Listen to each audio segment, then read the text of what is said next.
I'm sure that you've been told throughout your life that, everybody deserves love and that there's someone out there for everyone and all of this kind of la la land absolute nonsense. Well, I'm here to tell you that no, chances are you don't even deserve love. And I'll explain it to you very simply. I know a lot of people are going to get offended at this. I know that this isn't the politically correct thing to say. I know that it might be a hard pill to swallow. We grew up with Disney movies, we grew up with this idealized version of the opposite sex, the anima, if you will. That's why a lot of guys they try to simulate that through OnlyFans, through anime, through whatever they can get, because reality just has never really given it to them.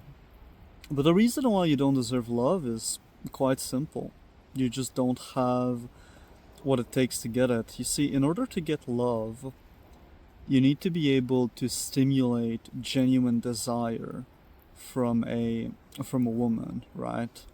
And that can take many forms. Now, the first thing that you have to worry about is looks, right? If you don't got the looks, then it gets exponentially harder for you at every step to get the genuine desire of a woman. The second thing, of course, is, people debate the importance of a bunch of things all the time, height, muscle, status, game, whatever stat it is that you can increase. But I'm going to tell you something that you might have not heard of before, and it's that not every single woman puts the same value on each stat. You know what I mean? Like, it's like you've got a bunch of different stats to your character, and women put either more or less importance on those things, right? For example, I do really well with girls that, like long hair, like my type of physiognomy, are, a little bit more autistic, but are kind of like intelligent and stuff. People that I can have like more genuine and honest conversations with. Those are the people that I do the best with, People that like to philosophize about life and just, understand the the nature of this world and how human beings operate and stuff like that. It's just people in general that are kind of like me but also different. You know what I mean? And the truth is that you probably don't deserve love if you don't have the things that stimulate it. It's like, for a woman it's easy because they will be loved basically no matter what they do. Even if they're unattractive, somebody will date them, somebody will be willing to simp for them, right? Because men have zero standards, quite frankly. But for a guy, it's very different. You have to provide some level of value, and that can be your looks, that can be your money, or whatever. The problem with only providing money is that you the woman isn't actually attracted to you. She's attracted to your wallet. Like, you, the man, is a byproduct for her to get to your wallet. If she can just eliminate you out of the equation and get access to the money, to the lifestyle, she will. That's the problem with people who say, "Oh yeah, just get rich and you'll attract women." It's like, no, because if you couldn't attract women before getting rich, after getting rich, what they're gonna do is they're gonna use you to get to your wallet, and then they're gonna try to remove you out of the equation via divorce. They're gonna take half the money, and then they're gonna spend it with Chad. They're gonna spend it with a guy that they're actually attracted to. This is what happens all the fucking time. If billionaires are getting divorced, what makes you think that you are gonna make enough money to generate attraction? It doesn't exist. It's prostitution with extra steps. You know what I mean? This is why my main take is that the only thing that matters is genuine desire.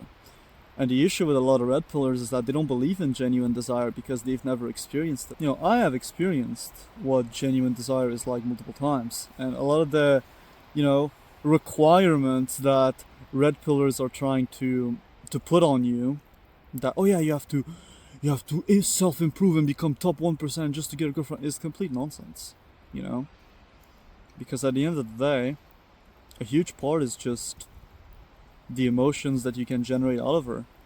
And that's predominantly looks, you know? On the flip side, your personality does actually matter if you want to, like, you know, have a long-term relationship and cultivate the desire that somebody has for you, because there's two types of desire.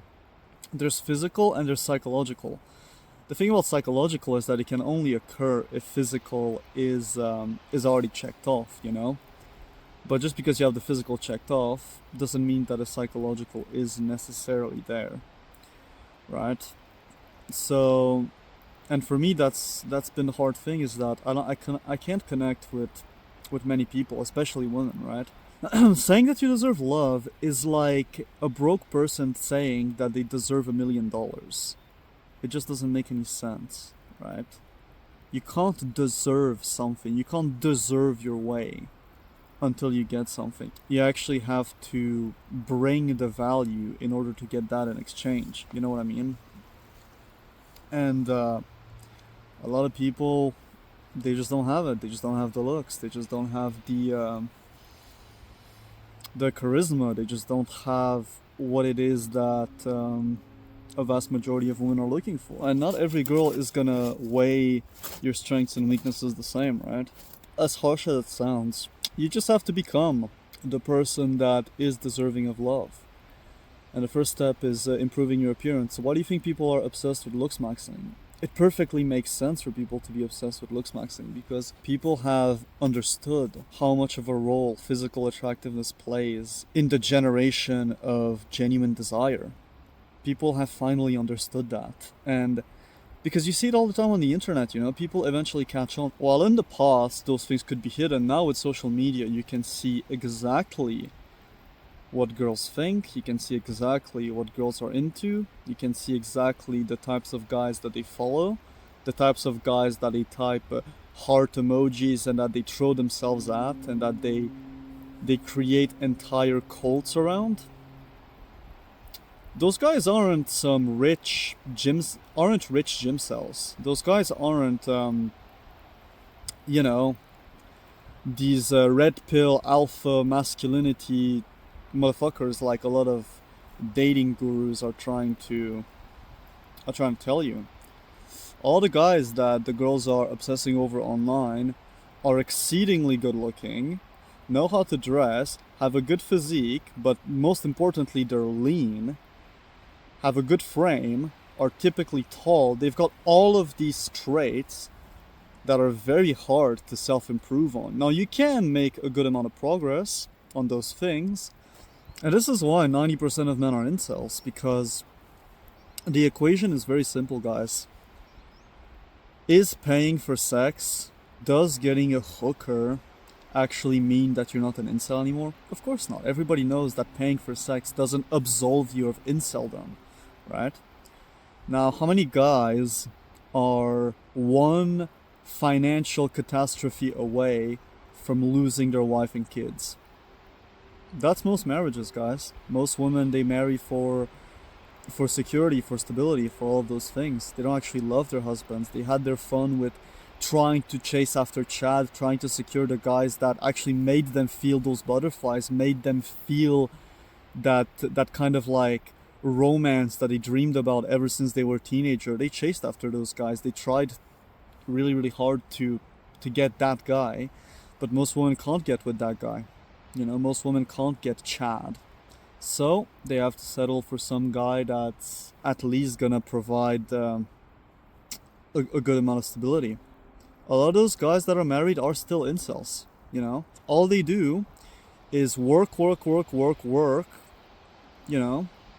Provide, get a house, work hard, deal with the bitches, all of the bitches' problems, fix everything, just fulfill all of these masculine roles just to end up what? Just to end up getting pity sex once or twice a month. You know what I mean? It's a complete joke. It's not, these things are not masculine. Like, actual masculine guys do whatever the fuck they want. Masculinity isn't breaking your back and being a good little slave who doesn't talk back to his wife and who tries to make her happy so that he's gonna get starfish sex twice a month. Like, This is the state of modern dating. This is the reality of 90% of guys, okay? This is why people are obsessed with looks maxing. This is why people are obsessed with all these self-improvement things, all these, crafting the perfect maximized self in order to generate that genuine desire, in order to become that guy that that is actually lusted after, that is actually desired for who he is, and not what he can provide, like a good little slave. And providing is fine, making money is fine, but you should do it for yourself. You should do it to become free. You should do it for your own freedom's sake, right? And then you can bring someone along that journey that is genuinely attracted to you to begin with. That's why actually wealthy people with options often hide their wealth, often don't actually lead with their wallet, because they want to make sure that the desire is genuine. And this is a very interesting fact of reverse psychology, right? I genuinely believe that the only girls that deserve money, the only girls that deserve to be provided for, to be taken care of, are the same girls that are going to remain loyal to you and that are going to sleep under a bridge with you because you are their entire world, right? Those are the only girls that deserve everything, Is the girls that don't expect things just because they exist and that genuinely care about you. Some people might think this is a fairy tale, but it's not. If you're decent looking, if you're that guy, if you can elicit those emotions inside of them, it is absolutely true. I've experienced it. I've seen it firsthand. But yeah, that's why my motto is ascend or die. I don't really see the point of an existence in which you are not that guy. An existence in which you're just a little beta cock. Like, you might as well get a prostitute, you know what I mean?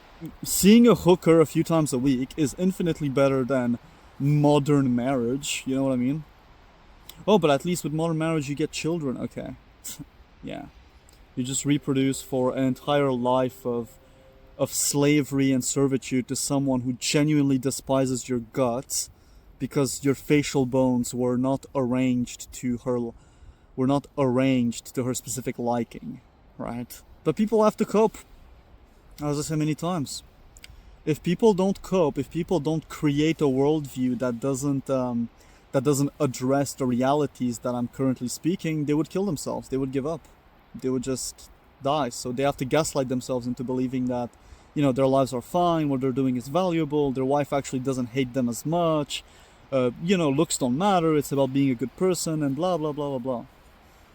Because once you see things for what they are, the only thing you can do is ascend or die.